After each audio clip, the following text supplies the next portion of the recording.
world of YouTube Nation, out here with another video, and it is got to do with the King Philip War. And this has got to do with Saco, Maine, the Saco River. And due to some people putting up an article, I just went over it. And what a thing to find. And I just coming out with some, I did come out with some other stuff that I found. I got to put up a lot of stuff that I've been going over, a lot of places I got to go. Now this is going to be another place. And just before the King Philip War started in June of 1675, sometime in the summer, and it might have been right around when the war started, the King Philip War. Oh, that's what I wanted to say. I got another thing I got to do in a place I have to go due to the King William's War. But this war, the King Philip's War, there was a chief in Saco, Maine. And he supposedly had 50 years of peace, just like King Philip's father did before he passed away. He too had peace with the white man. And it wasn't up until this point, of course, of 1675, that King Philip had enough of being tortured, slaved, killed, just taken advantage of property-wise, being ripped off by the white man. And, it just got old with these. And when King Philip's brother died from a mysterious death, which I think, declares, poisoning, and I think that is what happened. And it only goes to show, when I go in this next place, actually, I got to do with the King William's War, I found a rock. And this will prove and show how much greed the English had on the Indians. How much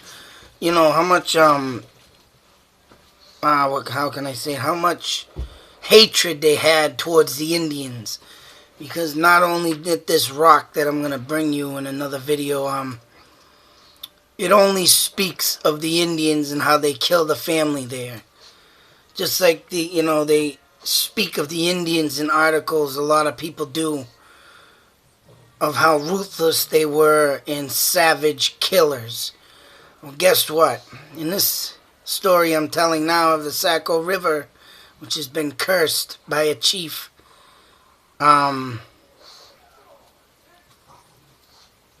he, like I said, had 50 years of peace with the white man, but up until this point, English sailors came into the Saco Bay River, and they, anchored off, got off their ship, and the chief was there, and somehow they ended up getting in a quarrel or somewhat, and the English had this thing with newborn babies that they could swim. So there, the wife of the chief, I can't pronounce his name off the hand because a lot of them Indian names are just, made, so you have a tough time pronouncing it, but his wife had just had newborn. The English wanted to test their theory that, Indian babies can swim. This chief not only was a chief, but he was obviously one of them Indians that they claim as a medicine man, a shaman. He had magical, mystical powers, they claimed. So they think that this baby, obviously, he probably had his powers and took the baby and threw it in the river. Of course, the thing just started to not swim and drowned and floated to the bottom. The mother claims that she jumped in and saved it, but it died due to the circumstances of, probably got like shock by the people, the Englishmen throwing it in the river and hitting the water, probably just, died of shock instantly. That's only, you don't just go throw a baby in. Babies do swim. You had the baby in Nirvana there on the Nirvana cover. He was swimming in water. I've seen, TV shows with babies swimming in water. And they do, because of course, once they get out of that womb, they're surrounded in water. They know what they're doing. They're sitting there breathing it. Eat through the umbilical cord, but they're still breathing the water, and that's how they live, right? Well, that's what the English thought, but what the hell they threw it, they probably tossed it like a friggin' football. And then there's another story claiming that the wife also was thrown in with the baby, but, they're stuck at that. So 3 days went by, and this chief, in a bit of rage, declared the river to kill 3 white men a summer. So every summer, 3 white men would go into these waters and they would drown too. He cursed it. Supposedly that happened a lot in that river for a long period of time, I guess. I mean, you can read it up on Wikipedia.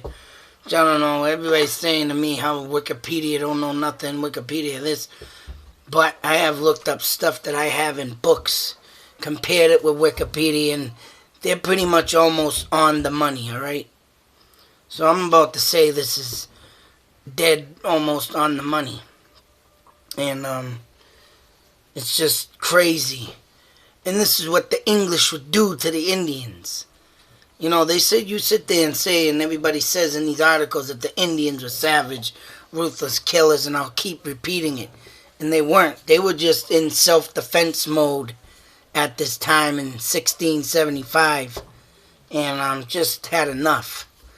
Being pinned, Deerfield, Mass.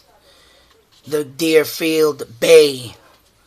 A place where they did find Bella Bond, the baby. That's just another soul lost in that sea.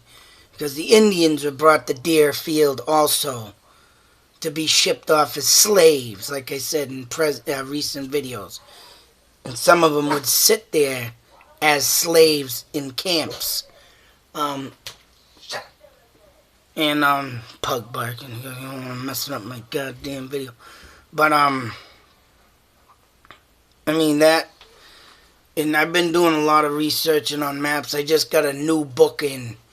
And it has mapping of Indian trails and where Indian tribes lived. And pretty much the towns and stuff and where I've been going. And reading this book of where they lived. I pretty much hit it on the spot of saying that Indians lived near rivers, near brooks, like the one Wanusnock Brook I took a video of, Indian dwellings. I got that up on my channel, check it out.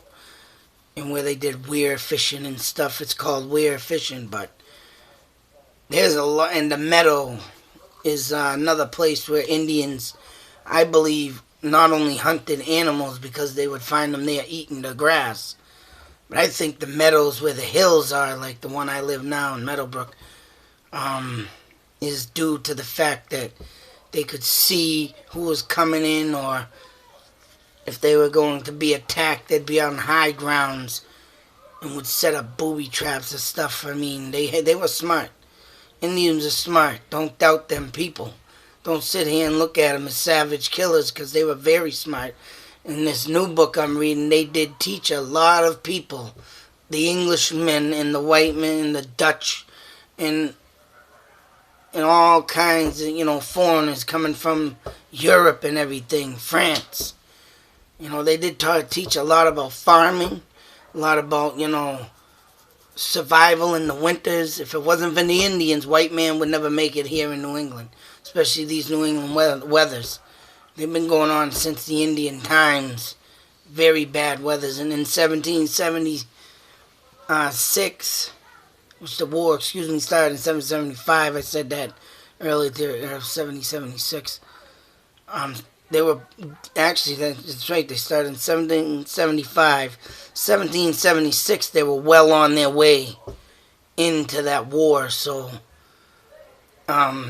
what that chief also did was saved a white woman from capture and brought him back to the white man. But where the English came in and did what they did with his wife and baby, that's where the curse comes in. But there is just so much stuff going on.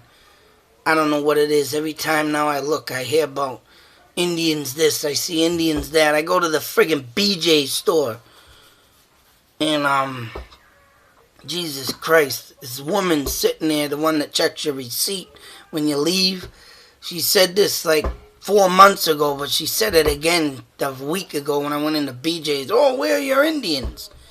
And I ain't never gone up to this woman, honestly, seriously. Believe it or not. I never went up to this woman. I've only handed her a receipt and said, hi, bye, and I never mentioned friggin' Indians, and it's like, bang, hey, where your Indians at? It's like, what? So, I mean, there's a lot of things. And then this article pops up, a Saco River, cursed. And it was in the, in the time, 1776. The war began in 1775, so it was good in the middle of the war. And this chief did the white man a favor. But, bang. They come in and throw his baby in the water to try and see if it swims. Because he's magical, mystic, there's a lot of things I believe that Indians did. And the spirits run strong, so I actually took a walk today in Bloodtown Forest in Lancaster, and wouldn't you know, I heard a bird out there. I didn't record nothing today because, I had the kids, and they were really loud and talking, but I'm going to make it out there by myself. But I was near a swamp, and I was hearing another bird go off that I never heard before. And then when we're walking back, here goes my wife. My wife is all, about me, oh, you bring spirits home and you're out of here, or you're an asshole, or, but there she is, and then she sits there and says she don't want to hear about my Indian war no more.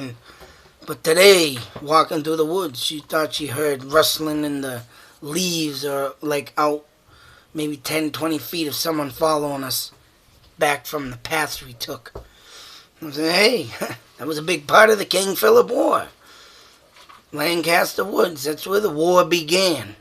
George Hill, Indian tribe, was there. And that's in the range of Bloodtown Forest. That's why I say the Bloodtown Forest is more than just this Blood Woods guy, Arthur Blood. I don't believe there was no Arthur Blood crazy man. The guy was a guy that donated the woods to the town or something, the property he owned. And if that was the case, why would he be out there hanging up people and killing them in trees? And what it is, if that's the case of people seeing visions of hanging bodies from the trees in them woods, that's what the English did to the Indians. That's how King Philip was killed at the end of the war. He was in his little wigwam, and they found him. He came out, they shot him, and they hung him up in a tree. And they cut his head off, and they cut his disformed hand that he shot, and disformed it by learning how to shoot a gun. So, I mean, the English ain't no innocent souls back then in this cursed river, Saco River, Maine. Perfect example. They tortured the Indians, and the Indians had enough. And for this guy, this chief, to, have 50 years of peace with these people, and they go off and do something like that just because they're in the middle of the war with the Indians. Yeah, there was a lot in the book I read of the great powwow that the English were starting to get fear of the Indians, not only because they were winning, but only because they were afraid of the praying Indians, they call them, turning back to their culture and turning against them. And so a lot of them probably ended up fucking dead too. So it's like, hey, what is really going on back in them days? And I don't know what's really going on, or this shit just keep coming up. I mean, I reposted it, and I